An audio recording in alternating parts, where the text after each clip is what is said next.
Aleluia. A sua Bíblia, primeira carta do apóstolo Paulo aos Coríntios,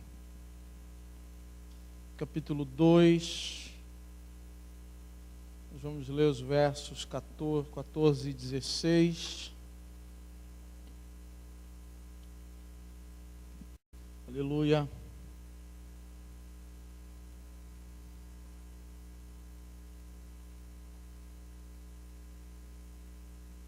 Amém. 1 Coríntios 2, versos 14 e 16 ao 16. Glória a Deus. Sabemos que a nossa batalha começa na mente. Aliás, toda a nossa batalha se passa principalmente na mente. E o Senhor nos dá armas para que vençamos essa batalha. 1 Coríntios capítulo 2, verso 14, o título dessa mensagem é a mente de Cristo. E diz assim: ora, a pessoa natural, e algumas outras versões vai estar o homem natural, não aceita as coisas do Espírito de Deus, porque eles são loucura, e ela não pode entendê-las, porque elas se discernem espiritualmente. Porém, a pessoa espiritual julga todas as coisas, mas ela não é julgada por ninguém. Pois quem conheceu a mente do Senhor, para que o possa instruir?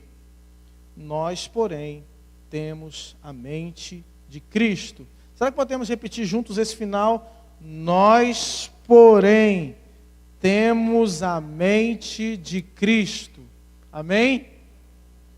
Glória a Deus. Queridos, Deus nos fez semelhantes a Ele. Somos, dentre toda a criação,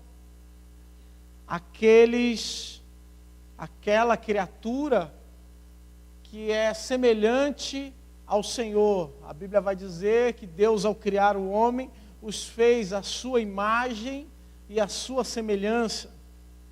E ser imagem e semelhança de Deus significa que podemos pensar, raciocinar, que podemos tomar decisões, que podemos fazer escolhas na vida, que temos uma vida em que podemos progredir, em conhecer, em nos aperfeiçoar.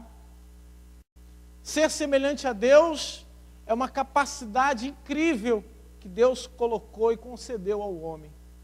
A capacidade de se comunicar com outras pessoas numa linguagem clara, numa linguagem objetiva. O homem, diferentemente dos animais, se preocupa com questões morais, com certo e errado, se preocupa com questões éticas, se preocupa se está ofendendo alguém ou não está ofendendo. O homem se preocupa com questões profundas, como para onde ele vai, de onde ele veio, se existe uma vida após a morte, se não existe.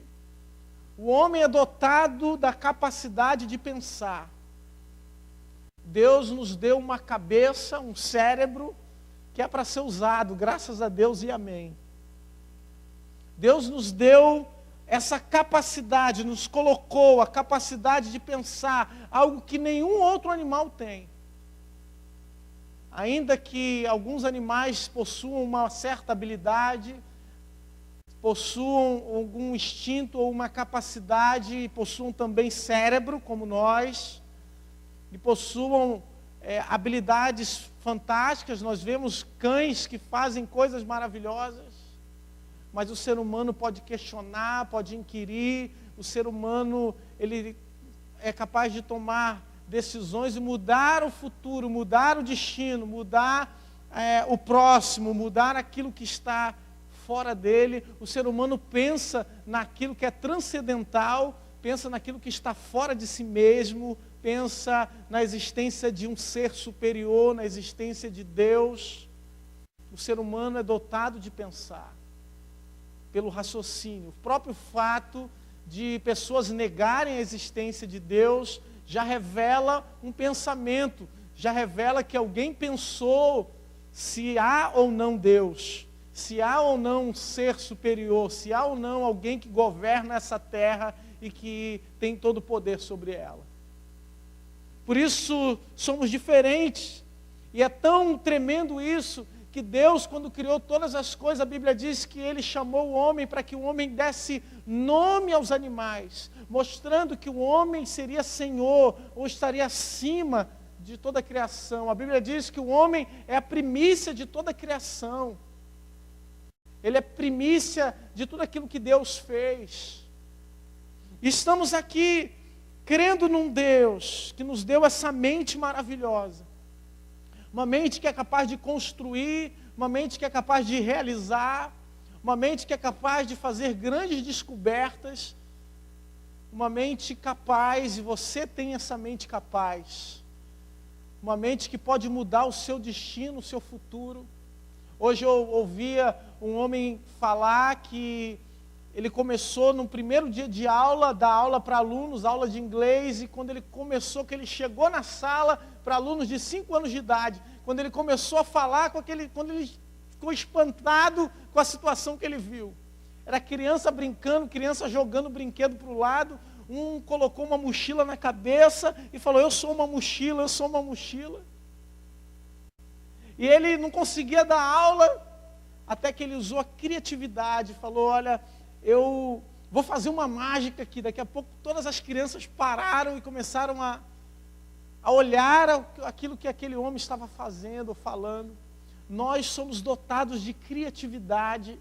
Deus, quando fez todas as coisas, Deus usou a sua criatividade e nos criou, nos formou os céus e a terra. Porque o nosso Deus é criativo, nosso Deus é maravilhoso. Nosso Deus se importa conosco. Entretanto, queridos, sempre vai existir entre nós uma certa dualidade, um certo conflito entre aquilo que pensamos e aquilo que queremos. Aquilo que achamos que é certo, que sabemos que é certo, e aquilo que queremos, que a nossa carne quer fazer, a nossa vontade. Sempre vai haver esse conflito, o conflito entre o pensar e a vontade, entre a razão e o querer. Não foi assim no Éden?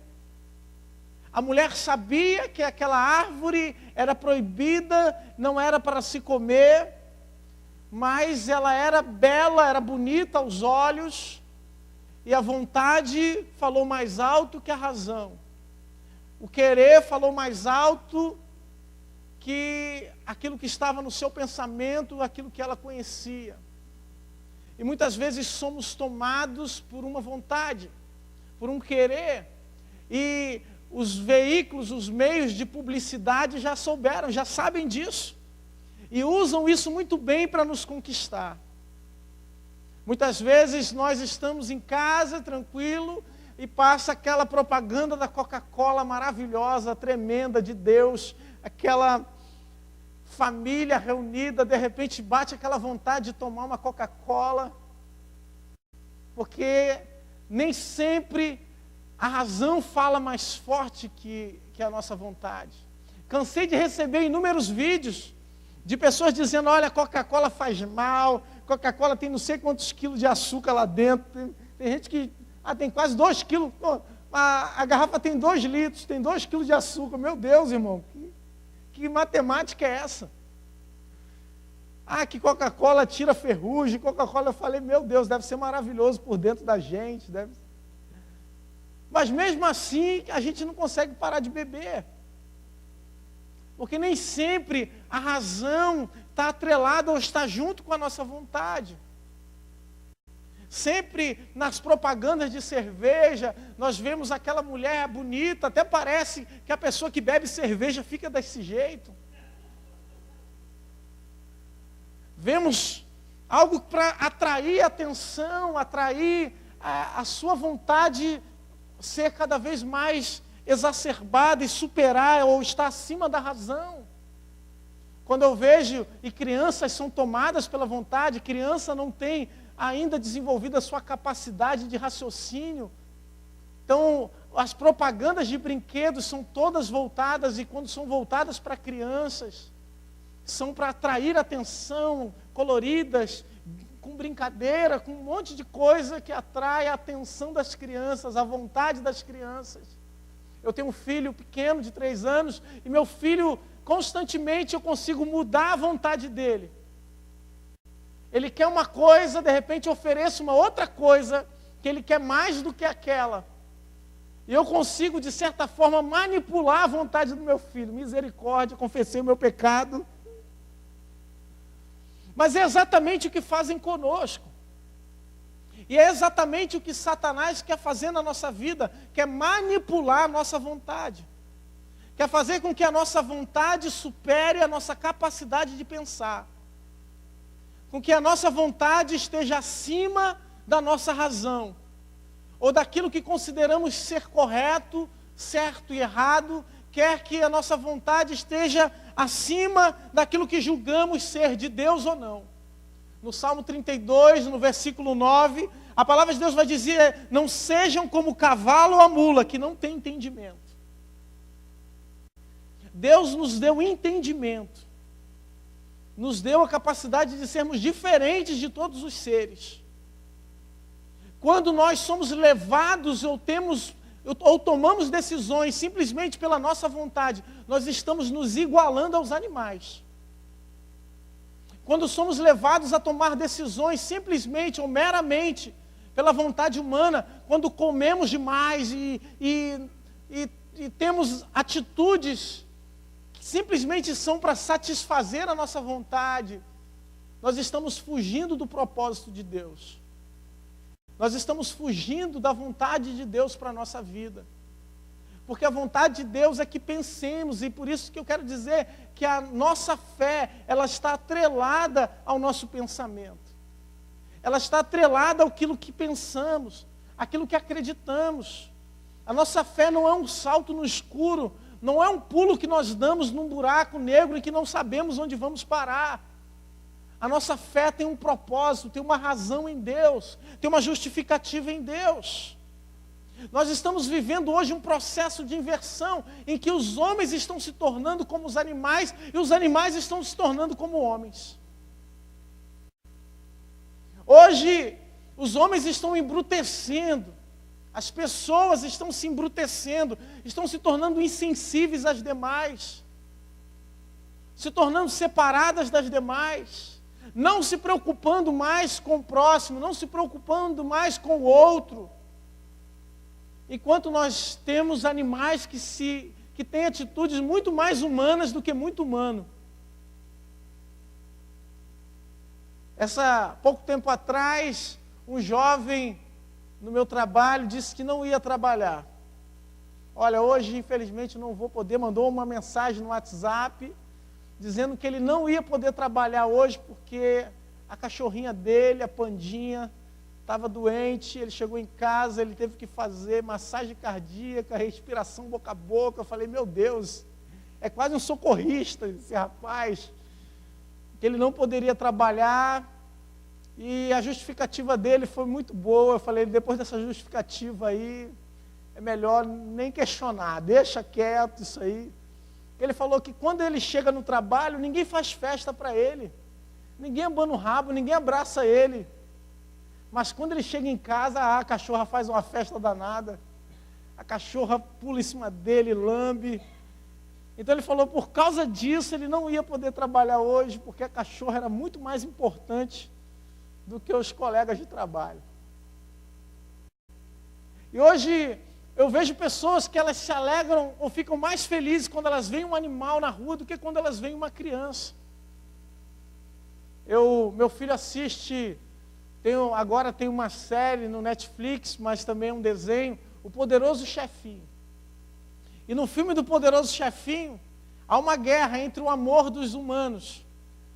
O amor que os humanos dão às crianças e o amor que os humanos dão aos animais. E fica essa eterna competição E o poderoso chefinho, ele é o chefe de uma grande empresa, que é a Baby Corp, e que quer tomar o amor das pessoas pelas crianças. E é uma brincadeira, é claro, mas nós vemos esse amor sendo derramado ou entregue a animais, enquanto nós desprezamos muitas vezes aquele que é humano. Pessoas que adotam cachorro, mas não conseguem dar um prato de comida a quem está na rua.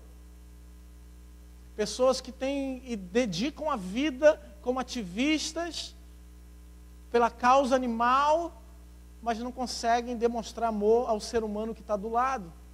Guardam rancor, guardam ódio, guardam mágoa, guardam simplesmente confusões e brigas. Claro, o animal não vai brigar com você. O animal não vai discutir com você. O animal não vai falar mal de você. Então é muito melhor amar o animal. É muito mais fácil a gente amar o animal. O animal não vai ligar para alguém para falar mal de mim. Ele não vai fazer oração contrária contra a minha vida. O animal não vai falar de mim pelas costas. Então nós acabamos amando muito mais a um ser que não se relaciona com, ou se relaciona de uma forma diferente, por meio do instinto. Mas a realidade é que nós estamos nos tornando instintivos, pessoas instintivas. Pessoas que estão se preocupando, ou nós ouvimos muitas vezes, mas é importante é que ele seja feliz. O importante é que ele esteja numa situação boa, alegre, onde a felicidade, a minha felicidade, está em cima da verdade de Deus. Onde toda a verdade se tornou relativa, e aqui eu não quero me aprofundar em assuntos filosóficos com os irmãos, para que eu quero tentar me fazer entendido por todos, mas nem sempre a minha felicidade é sinônimo da felicidade de Deus. Ou nem sempre o meu querer está de acordo com aquilo que Deus quer para a minha vida. E é por isso que precisamos entender se queremos servir a Deus, se amamos a Deus, se estamos querendo ter um compromisso com Deus, a nossa vida deve estar no altar de Deus e buscar os propósitos de Deus para nós. Porque senão vamos estar cada vez mais tendo uma mente decaída. E o texto de 1 Coríntios que lemos fala exatamente isso. Ele diz, olha, que o homem natural, ele não aceita as coisas do Espírito, porque eles são loucura. E ele não pode entendê-las, porque elas se discernem espiritualmente. Ou seja, o homem natural, a mente do homem natural não consegue compreender as coisas de Deus. Não consegue chegar nas coisas de Deus. E queridos, pela nossa natureza é impossível chegarmos a entender Deus. Porque Deus é eterno, infinito, soberano. Somente por meio da revelação do Espírito Santo, o homem pode chegar ao entendimento de que ele é pecador. Até para sabermos se merecemos, ou se devemos, ou se cremos em Deus, nós precisamos da revelação de Deus. Em Lucas capítulo 12, versos 55 e 56, o Senhor Jesus vai advertir aqueles homens dizendo, olha, vocês conseguem discernir o tempo, saber se amanhã vai chover, saber se amanhã vai ter tempestade, mas vocês não conseguem discernir as coisas de Deus. Nós estamos nos especializando no mundo físico e estamos anulando o mundo espiritual. Nós estamos sabendo da conjuntura econômica do país, nós estamos sabendo de todos os candidatos ou pré-candidatos a presidente da República, nós estamos sabendo de muita coisa desse mundo, mas estamos sabendo muito pouco das coisas de Deus. Jesus está dizendo para eles, olha, vocês têm muita inteligência, vocês sabem demais, mas por que vocês não usam esse conhecimento e esse saber para pensar nas coisas de Deus? Ou para pensar naquilo que Deus quer fazer, ou para entender o tempo que nós estamos vivendo. E é por isso que eu li, no momento do ofertório, o livro de Daniel, porque Daniel entendeu o seu tempo. Daniel foi um profeta que entendeu o tempo que ele estava vivendo e qual era a função dele naquele tempo. E se temos um exemplo maior de alguém que se bestializou, de alguém que viveu simplesmente na sua vontade, foi Nabucodonosor. Em Daniel, no capítulo 4, no verso 33, você vai ver que Nabucodonosor ficou louco, comeu capim, irmãos. Porque a sua vontade e a sua soberba falou mais alto do que a vontade de Deus na vida dele. Queridos, se queremos ter a nossa vontade, não podemos racionalizar os nossos pecados. Se queremos ter um relacionamento com Deus, não podemos racionalizar o nosso erro. Sabe o que é racionalizar o seu pecado? É justificar o seu erro. E nós somos especialistas nisso. Nós somos muito bons em pensar na hora que nós pecamos contra Deus. Nós criamos muitas desculpas. Pensamos coisas tremendas quando nós erramos, quando nós pecamos. Ah, pastor, mas tem nada a ver. Não, pode continuar fazendo, tem nada a ver isso aí. Nós dizemos, olha, é preciso experimentar para saber como é, pastor. A gente tem que saber. A gente tem que conhecer tudo. Eu tenho que experimentar também. Falar, irmão, se o irmão está comendo então outras coisas, o irmão vai comer também. Se o irmão está comendo coisas que fedem, não quero falar o nome aqui, excrementos para ser brando, o irmão vai comer também para experimentar, para saber como é. E às vezes nós estamos tentando criar justificativas, colocando a culpa nos outros, como Adão colocou a culpa na mulher, dizendo, não é bem assim, pode ser de outra forma, precisamos olhar de um outro jeito. A tentação foi mais forte, eu não consegui resistir. Estamos tentando justificar ou racionalizar os nossos pecados, mas de Deus não se zomba, queridos. De Deus, nós não podemos nos esconder. No Salmo 19, a palavra de Deus diz que um dia discursa outro dia, e uma noite a outra noite. Que tudo o que foi criado está para o homem, para saber da existência de Deus e de que Deus está vendo. Portanto, a criação revela Deus. É uma amostra visual da existência de Deus. A palavra de Deus é a voz de Deus para a nossa vida. É Deus falando conosco. É a revelação escrita ou verbalizada de Deus na nossa vida. Quando olhamos para a natureza, vemos Deus. Quando lemos a palavra de Deus, ouvimos Deus falar conosco. E quando olhamos para Cristo, nós vemos a materialização de Deus na nossa vida para a humanidade. Nós vemos Deus em pessoa, em carne, que se manifestou entre os homens, que viveu entre os homens e que conseguiu vencer o pecado e a morte, para que pudéssemos ter vida e vida em abundância. É em Cristo que precisamos nos apegar. Ele é o verbo que se fez carne. Ele se fez carne e habitou entre nós. Ele é a revelação de Deus para o homem.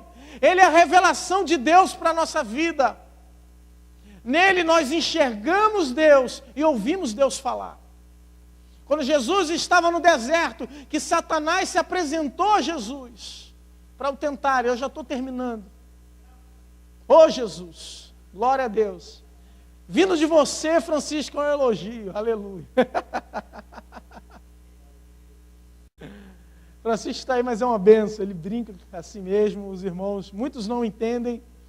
Ele é, como é que eu disse? Heterodoxo. E, queridos, precisamos pensar. E Satanás sabe disso, queridos. Por isso que os nossos ataques, e Satanás vai tentar nos atacar na nossa mente. E os ataques do inferno começam na nossa mente. O pecado é gerado na nossa mente. Quando Satanás se apresentou a Jesus, e aqui que eu estava, Jesus disse, em todas as vezes, Jesus quando foi falar, ele disse, olha, está escrito. Está escrito. Ou seja, a palavra estava no coração, na mente de Jesus. Estava entronizada em Jesus, estava enraizada em Jesus. Para que possamos vencer os ataques na mente, para que possamos ter a mente de Cristo, precisamos ter a palavra de Cristo no nosso coração. Ter a palavra de Deus guardada no nosso coração, como o salmista no Salmo 119, escondi a tua palavra no meu coração, para não pecar contra ti, para não me desviar do teu caminho, para não ir nem para a direita, nem para a esquerda. Precisamos guardar essa palavra, para que no momento certo, possamos identificar e também dizer, está escrito isso. Porque a palavra de Deus é mais importante do que a minha vontade. Porque o que Deus falou para a minha vida é mais importante do que aquilo que eu quero. O que Deus fez ou quer fazer por mim é muito mais importante do que as ofertas de Satanás, ou os banquetes de Satanás na minha vida, ou os banquetes e ofertas maravilhosas que se apresentam para nós. Precisamos, para isso, ter a mente de Cristo, ter a mente do Senhor. Convido aqui os meus irmãos do louvor a virem para cá. Precisamos ter a mente de Cristo, a mente do Senhor. O Senhor Jesus disse, o apóstolo Paulo disse, olha, o homem natural não compreende as coisas de Deus, eles são loucura. E a palavra de Deus vai dizer que o Evangelho é loucura para aqueles que perecem, mas para nós que cremos, é o poder de Deus. Essa palavra é o poder de Deus na sua vida. Essa palavra tem poder e faz a diferença na sua vida. Faz diferença no seu futuro. Nós somos, queridos, e vamos continuar até o fim da nossa vida sendo atacados na nossa mente, sendo atacados na nossa vontade. A velha criatura sempre vai tentar voltar, mas se temos a mente de Cristo, se estamos com a nossa mente cativa aos céus, ou cativa ao Senhor, vamos conseguir resistir firme às investidas do inferno. Permanecer firmes e não olhar para trás. Permanecer com a mão no arado, continuar em frente, sem olhar as circunstâncias. Porque melhor é servir a Deus, melhor é servir ao Senhor, melhor é continuar com aquela comunhão de ouvir Deus todos os dias, do que voltar atrás, do que seguir a minha própria vontade e perder o mais importante, que é a nossa comunhão com Deus. No Éden, o homem perdeu a sua comunhão com Deus, porque ouviu a serpente, porque perdeu ou seguiu a sua própria vontade, o seu próprio querer. Mas se temos a mente de Cristo, pensamos nas coisas que são do alto, nas coisas que são de cima, e continuamos com a nossa vida de fé. Eu quero orar por você. Eu quero orar, eu queria que você colocasse diante de Deus onde você tem sido atacado. Falamos aqui da mente, mas eu quero pedir para que Deus lhe dê a mente de Cristo. Em qual momento você tem sido atacado? Em qual momento a ira tem tomado conta de você? Em qual momento da sua vida, do seu dia, você tem tomado decisões baseadas no seu querer e na sua vontade, não na vontade de Deus? Em qual momento na sua vida de relacionamento, na sua vida de casal, na sua vida dentro de casa, você tem se irado e buscado respostas e tentado muitas vezes saciar somente a sua vontade, ou que a sua palavra fale mais alto, e não a vontade de Deus para a sua vida, para a sua família, para a sua casa? Eu quero interceder por você. Será que podemos nos colocar de pé? Aleluia, Jesus. Aleluia, Senhor. Aleluia. Queridos, o inimigo sabe que você com Deus, você com o seu pensamento nos céus, você pode fazer grandes coisas. Quando seguimos a nossa vontade, nós queremos fazer e realizar grandes obras, como aqueles homens lá da Torre de Babel tentaram fazer, e eu pregava sobre isso na semana passada. Mas realizar grandes obras sem Deus é a mesma coisa que não fazer nada. É a mesma coisa que viver uma vida inútil, uma vida sem sentido, sem razão. Mas quando fazemos algo de acordo com a vontade de Deus para a nossa vida, estamos colhendo frutos não aqui na terra, mas colhendo frutos para a eternidade. Estamos juntando tesouros nos céus, onde o ladrão não rouba e a traça não corrói. Estamos nos aproximando de Deus, ouvindo a voz de Deus. Se nessa noite você ouviu a voz do Senhor, se nessa noite você escutou a voz de Deus na sua vida, você